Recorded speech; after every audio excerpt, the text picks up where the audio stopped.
On December 13th today, we celebrate the feast of Saint Lucy, a virgin and martyr of Syracuse in Sicily. According to tradition, Saint Lucy was born to rich and noble parents in the year 283. Her father was of Roman origin, but his early death left her dependent upon her mother, whose name Eutychia seems to indicate that she was of Greek heritage.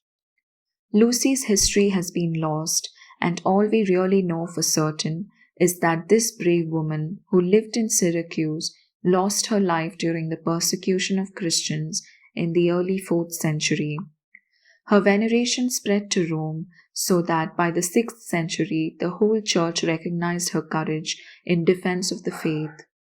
Because people wanted to shed light on Lucy's bravery, legends began to crop up.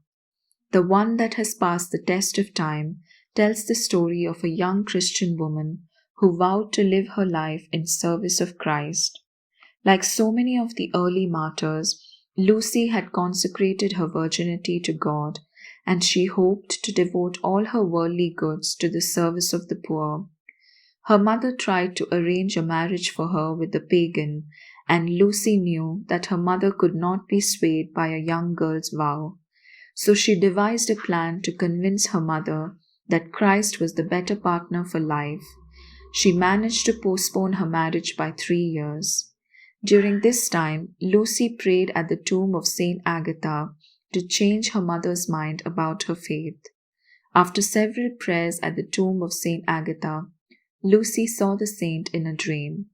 Saint Agatha told Lucy that her mother's illness would be cured through faith, which Lucy used to persuade her mother to give the dowry money to the poor and allow her to commit her life to God.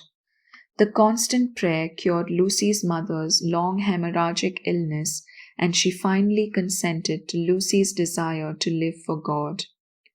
While Lucy and her mother were grateful to God, her rejected bridegroom, Paschasius, was deeply angered and betrayed Lucy's faith to the governor. The governor attempted to force her into defilement at a brothel, but the guards who came to take her away were unable to move her, even after hitching her to a team of oxen. The governor then ordered her to be killed instead.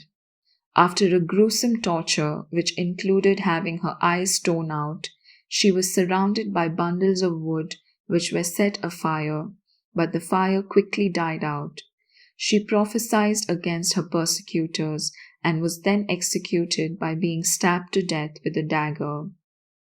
According to later accounts, Lucy warned Paschasius that he would be punished.